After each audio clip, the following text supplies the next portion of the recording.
Magandang araw! Sama-sama tayong matuto sa Teacher Sal Learning Resource Channel. Revised K-12 Curriculum, Filipino 2, Quarter 3, Week 3, Katangian ng Tauhan at Tagpuan. Magandang araw! Kumusta kayo? Sino sa inyo ang gustong magbahagi ng karanasan sa mga naitulong nyo sa inyong komunidad? Batay sa mga larawan, alin sa mga ito ang iyong madalas puntahan? Bahay, paaralan, palengke, kalsada, parke, at iba pa. Ano-anong mga bagay, hayop o tao ang nakikita roon? Ano ang mga salitang madalas nyong marinig doon? Halina't basahin ang mga sumusunod na high-frequency words. Ako, siya, dito, doon, bahay. Aso, tulong at iba pang mga salita na makikita sa kwento. Saan mo makikita ang guro? Anong masasabi mo tungkol sa aso? Gawain picture talk. Ano kaya ang pangalan ng aso? Ano ang kanyang ginagawa? Saan kaya siya naroroon? Anong katangian mayroon ang asong ito? Ano ang masasabi mo sa ginawa ng aso? Bago tayo magbasa, bibigyan natin ng pagpapakahulugan ang mga sumusunod na salita upang lubos ninyong maunawaan ang pabulang babasahin. Kabutihan. Tahimik na baryo. Mabait. Batik. Tabing ilog. Ano sa palagay nyo ang ginagawa ng aso? Sa tingin nyo, mabait ba siya? Bakit? Naranasan ba ninyong tumulong sa isang kaibigan, kapatid o kahit sa isang hayop? Ano ang naramdaman nyo pagkatapos nyong tumulong? Ngayon ay kikilalanin natin ang isang maliit at matulungin na aso. Handa na ba kayo? Ang Mabait na Aso ni A.V. Carmona. Sa isang tahimik na baryo, may isang maliit na aso na ang pangalan ay Butil. Siya ay kulay puti na may batik na itim sa noo. Bukod sa pagiging nakakatuwa, si Butil ay kilala bilang isang napakabait na aso. Araw-araw gumigising si Butil ng maaga upang tulungan ang mga hayop sa paligid. Kapag may ibon na hindi makalipad, tinutulungan niya itong makabalik sa pugad. Kapag may batang aso na nawawala, tinutulungan niya itong makahanap ng daan pauwi. Isang araw, habang siya ay naglalakad sa tabing ilog, narinig niya ang mahinang iyak ng isang palakang na iipit sa pagitan ng dalawang bato. "Aray, tulungan mo ako!" sigaw ng palaka. Agad na tumalon si Butil at dahan-dahang inalis ang mga batong nakadagan. Natuwa ang palaka at nagsabing, "Maraming salamat, Butil. Ang bait mo talaga." Ngumiti si Butil at sinabing, "Walang anuman, lahat tayo ay dapat nagtutulungan." Dahil sa kabutihang ipinapakita ni Butil, minahal siya ng lahat ng hayop sa gubat. Kahit ang dati niyang kinakatakutang aso ay naging kaibigan niya rin. Sino ang pangunahing tauhan sa kwento? Si Butil, ang mabait na aso, ang pangunahing tauhan sa kwento. Ano-anong uri ng mga hayop ang tinulungan ni Butil? Tinulungan niya ang ibon, batang aso at palaka. Ano ang reaksyon ni Butil nang magpasalamat sa kanya si palaka? Ngumiti si Butil at sinabi na dapat nagtutulungan ang lahat. Ano ang katangian ni Butil ang ipinakita sa kwento? Si Butil ay mabait, matulungin at maawain. Tauhan. Ano ang itsura ni Butil? Si Butil ay isang maliit na asong kulay puti na may itim na batik sa noo. Ano ang ugali niya? Siya ay mabait, matulungin at mapagmalasakit sa kapwa hayop. Ano ang ginagawa niya sa pabula? Tumutulong si Butil sa mga hayop tulad ng pagtulong sa ibon, paggabay sa batang aso at pagligtas sa palaka. Tagpuan. Saan nangyari ang kwento? Nangyari ang kwento sa isang tahimik na baryo at sa gubat o tabing ilog. Anong klaseng lugar ito? Ito ay payapa, maliwanag at puno ng kalikasan. Ano-ano ang makikita sa lugar na iyon? Makikita roon ang mga puno, ilog, mga hayop tulad ng ibon, aso at palaka at mga halaman. Mahalagang malaman natin kung paano tukuyin ang katangian ng tauhan at tagpuan. Upang matukoy ang katangian ng isang tauhan, dapat nating suriin ang mga sumusunod. Paano siya kumilos? Paano siya magsalita? Ano ang iniisip at nararamdaman niya? Paano siya inilarawan ng author at ang iba pang mga tauhan? Kung ang tagpuan ay tumutukoy sa lugar at oras kung kailan naganap ang kwento, maaari itong isang baryo, lungsod, gubat o kahit bahay. Maaaring naganap ang kwento sa umaga, gabi o sa isang partikular na panahon tulad ng tag-ulan o Pasko. Character map. Gamit ang character map, isulat ang mga katangian ni Butil at ilagay sa ibaba ng bawat katangian ang bahagi ng kwento na nagpapatunay dito.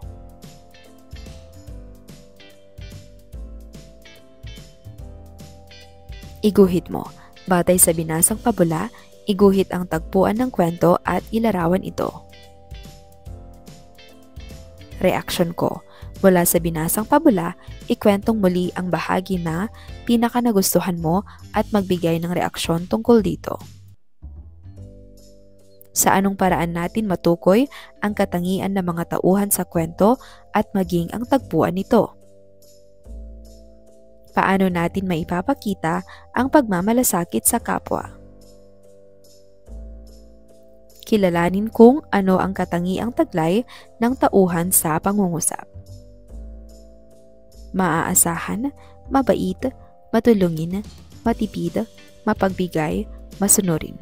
Pinapatay ni Gina ang electric fan pag walang gumagamit. Matipid. Sumusunod sa payo ng magulang si Ella. Masunurin. Binitbit ni Lito ang gamit ni Teacher Anna. Matulungin.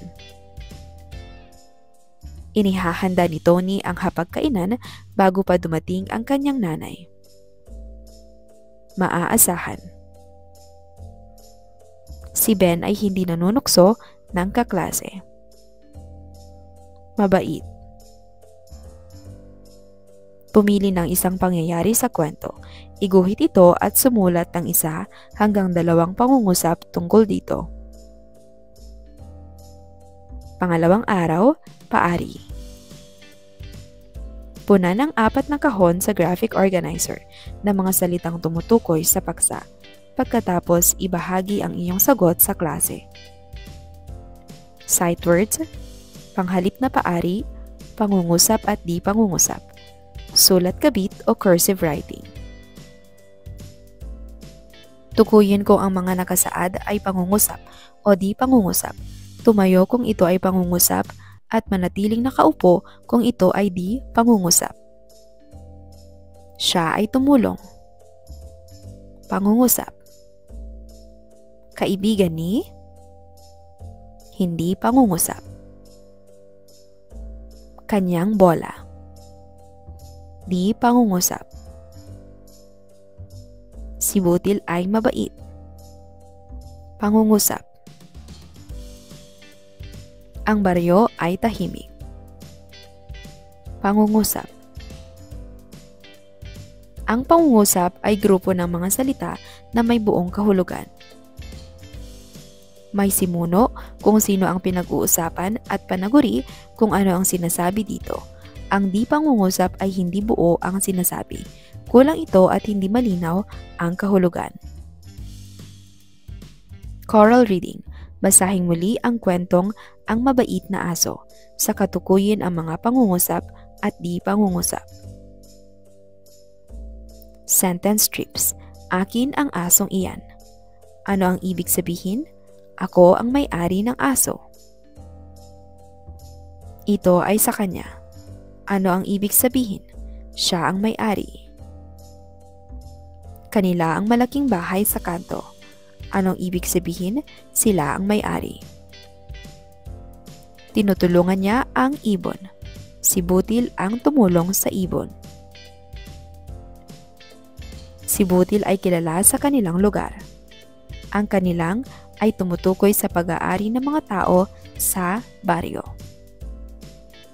Ang panghali-paari ay mga salitang ipinapalit sa mga pangalan ng lugar, tao, bagay at pangyayari, karaniwang anyo ng panghalip na paari. Akin, iyo, kanya, atin, amin, inyo, kanila. Kompletuhin ang pangungusap. Isulat ang inyong mga sagot sa papel sa paraang kabit-kabit. Ang lapis na hawak ko ay akin. Sapat lang ba ang bag na ito? Iyo. Sapat lang ang laruan, 'di ba? Kanya. Nakatira si Lola sa patlang bahay. Aming. Kompletuhin ang pangungusap. Isulat ang angkop na pamalit na paari ayon sa gamit nito sa pangungusap. Kanilang, kanyang, aking. Si Butil ay kilala sa patlang lugar bilang napakabait na aso. Kanilang. Tinutulungan patlang ang batang asong nawawala. Niya. Tulungan patlang ako, sigaw ng palaka. Mo. Minahal siya ng lahat ng hayop sa patlang paligid. Kaniyang. Tumalon si Butil para patlang iligtas ang palaka. Kanyang. Ang panghalip na paari ay mga salitang nagsasaad ng pagmamay-ari at ginagamit na pamalit sa pangalan. Niya, pamalit sa pangalan ng tao o hayop. Kanilang, pamalit sa grupo ng tao. Aking, mo, inyo, amin, ginagamit din sa pagsasaad ng pag-aari. Hanapin at ipaliwanag. Basahin ang mga pangungusap mula sa pabula sa langguhitan ng panghalip na paari at tukuyin kung anong pangalan, tao, hayop, bagay, lugar o pangyayari ang pinapalitan nito. Minahal si Butil ng mga hayop sa kanilang paligid. Kanilang mga hayop. Si Butil ay tumalon upang iligtas ang palaka mula sa kanyang pagkakaipit. Kaniyang palaka, hayop. Tumulong siya sa ibon na bumagsak sa labas ng pugad nito. Nito, ibon, hayop. Ang batang aso ay natagpuan niya sa gubat. Niya, Butil, hayop. Tukuyin ang pangungusap at di pangungusap. Lagyan ng check kung ito ay pangungusap at X naman kung hindi. Mahilig si Butil maglaro ng tagu-taguan. Check. Sa bakuran ng bahay. X. Kumakain ng sopas si Butil. X. malalaking palaka. X. Ang mga hayop ay naglalaro sa bukid. Check. Anong ginagawa ng panghalip na paari sa isang pangungusap? Anong mangyayari kung hindi natin gagamitin ang panghalip na paari at inuulit-ulit natin ang pangalan ng tao o hayop? Kapag sinabi mong ito ay kanyang tahanan, sino ang tinutukoy nito? Ang panghalip na paari ay naglilinaw kung sino ang nagmamay-ari ng isang bagay, hayop, lugar o karanasan. Ito ay ginagamit bilang pamalit sa pangalan upang hindi ito paulit-ulit, kaya mas maayos at malinaw ang mga kwento o usapan. Tukuyin ang tamang salitang paari na ginamit sa pangungusap. Isulat ang titik ng tamang sagot. Si Lara ay may bagong aklat. Iyon ay aklat patlang. Niya, mo, nila, natin. Ang sagot ay A. Niya. Ako ay may bola. Ito ay bola, patlang. Mo, ko, niya, nila. Ko. Ang aso ni Ben at Bea ay mabait. Iyon ay alaga, patlang. Niya, ko, nila, natin. Si, nila. Ikaw ang may-ari ng laruan na ito. Iyon ay laruan, patlang. Ko, niya, mo, natin. Mo. Ang proyekto nating dalawa ay maganda. Iyon ay proyekto, patlang. Nyo, nila, namin, natin. Di, natin. Gumuhit ng isang bagay na pag-aari ng pamilya mo. Isulat sa kabit-kabit. Akin ng patlang, kulayan ang larawan. Para sa ikatlong araw, solusyon at suliranin. Ano ang ginagawa ni Langgam? Ano naman ang ginagawa ni Tipaklong? Sa inyong palagay, sino kaya kina Langgam at Tipaklong ang handa sa panahon ng tag-ulan? Ano ang ginagawa mo kapag may problema? Kanino ka lumalapit kung may problema ka? Ano ang kahalagahan ng pagbibigay solusyon sa mga problema?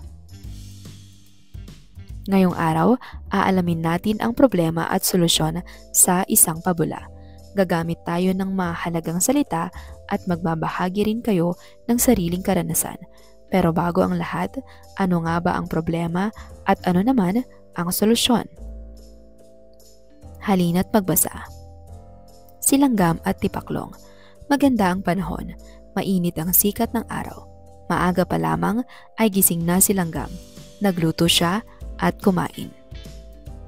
Pagkatapos, lumakad na siya. Gaya ng dati, naghanap siya ng pagkain. Isang butil ng bigas ang nakita niya. Pinasan niya ito at dinala sa kanyang bahay. Nakita siya ni Tipaklong. Magandang umaga, kaibigang Langgam. Bati ni Tipaklong. Kaibigat ng iyong dala, bakit ba wala ka nang ginawa kundi maghanap at mag-ipon ng pagkain? Oo nga, nag-iipon ako ng pagkain habang maganda ang panahon, sagot ni Langgam. Tumulad ka sa akin, kaibigang Langgam, wika ni Tipaklong. Habang maganda ang panahon, tayo ay magsaya. Halika, tayo ay lumukso, tayo ay kumanta. Saad nito. Ikaw na lang, kaibigang Tipaklong, sagot ni Langgam. Gaya ng sinabi ko sa iyo, habang maganda ang panahon, ako ay maghahanap ng pagkain.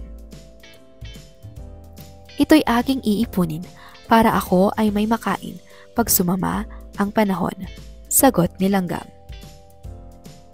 Lumipas pa ang maraming araw. Dumating ang tag-ulan. Ulan sa umaga, ulan sa hapon at sa gabi ay umuulan pa rin.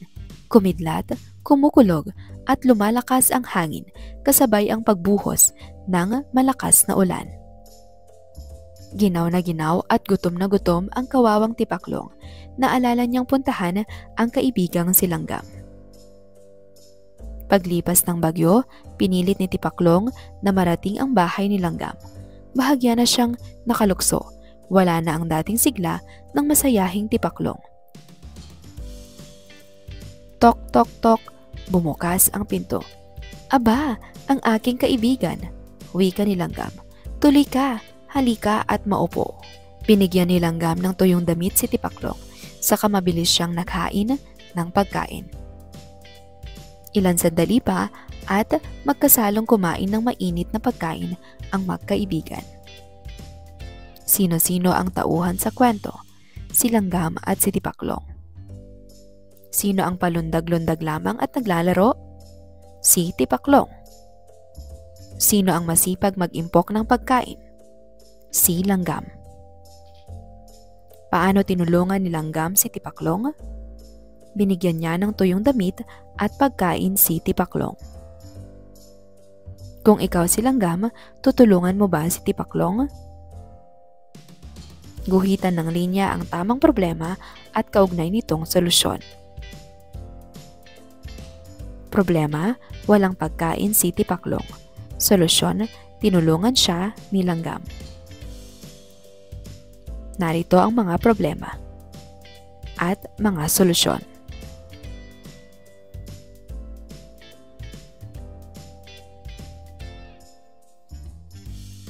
Narito ang mga tamang kasagutan.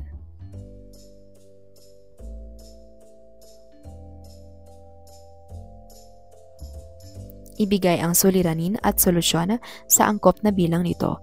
Piliin ang tamang sagot sa bawat tanong. Isulat ang titik ng tamang sagot sa patlang. Ano ang suliranin na naranasan ni Tipaklong? Wala siyang pagkain sa tag-ulan, nawawala ang kanyang bahay, naligaw siya sa gubat, nasaktan ang kanyang paa. Ang sagot ay A. Wala siyang pagkain sa tag-ulan. Ano ang ginawa ni Tipaklong upang malutas ang kanyang suliranin? Nagtago siya sa puno, humingi siya ng pagkain kay Langgam, umalis siya sa nayon, natulog siya buong maghapon. Ang sagot ay B. Humingi siya ng pagkain kay Langgam. Kung ikaw si Tipaklong, ano ang gagawin mo sa panahon ng tag-init?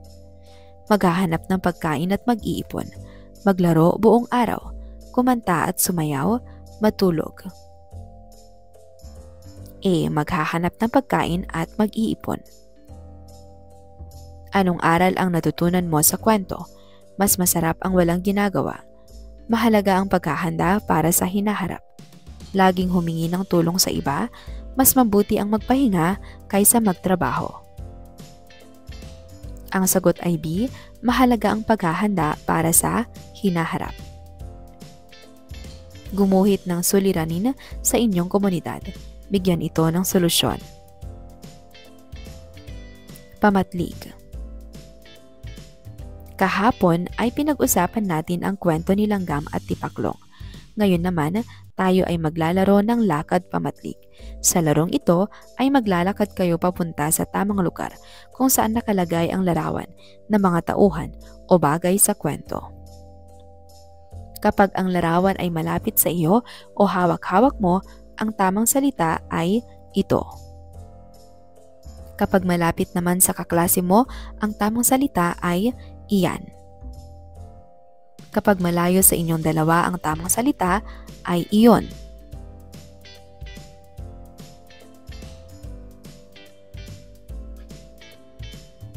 Saan ka dapat pumunta kung gusto mong gamitin ang salitang ito?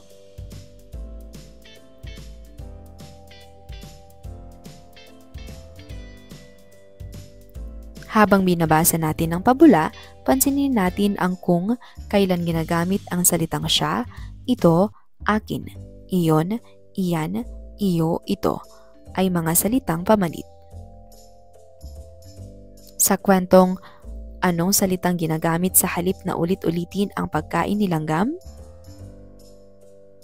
Kapag ang bagay ay malapit sa nagsasalita, anong salita ang ginagamit sa kwento? Ano ang tawag sa mga salitang ito? Iyan, at iyon, siya. Kung si Tipaklong ay magtuturo sa malayong bahay ni Langgam, anong salita ang tamang gamitin niya? Bakit ginagamit ang mga salitang pamatlig? Paano ito nakatutulong sa pagsasalaysay? Basahin ang bawat pangungusap, bilugan ng salitang pamatlig, halimbawa ito, iyan, iyon, dyan, at isulat sa patlang kung hayop o lugar ang tinutukoy nito. Ito ang langgam na masipag. Ito, hayop. Iyan ang tipaklong na tamad. Iyan, hayop. Ito ang lungga ng langgam. Ito, lugar. Dito nakatago ang pagkain ni Langgam. Dito, lugar. Iyon ang lugar na pinuntahan ng Tipaklong. Iyon, lugar. Ito ang hayop na laging naghahanda. Ito, hayop. Ano ang mga salitang pamatlig? Ang mga salitang pamatlig ay ginagamit upang palitan o ituro ang ngalan ng tao, bagay, hayop, lugar o pangyayari. Sa ating binasang pabula, tumutulong ang mga ito upang mas maipakita ang kahalagahan ng mga ideya tulad ng kasipagan, kahandaan at pananagutan. Tukuyin ng angkop na pamatlig. Isulat lamang ang tamang sagot sa patlang. Patlang si Langgam na masipag mag-ipon ng pagkain. Patlang si Tipaklong na mahilig lang kumanta. Patlang nakatira si Langgam sa ilalim ng bato. Patlang ang bahay ng Tipaklong bago siya umalis. Patlang ang mga pagkaing inipon ni Langgam.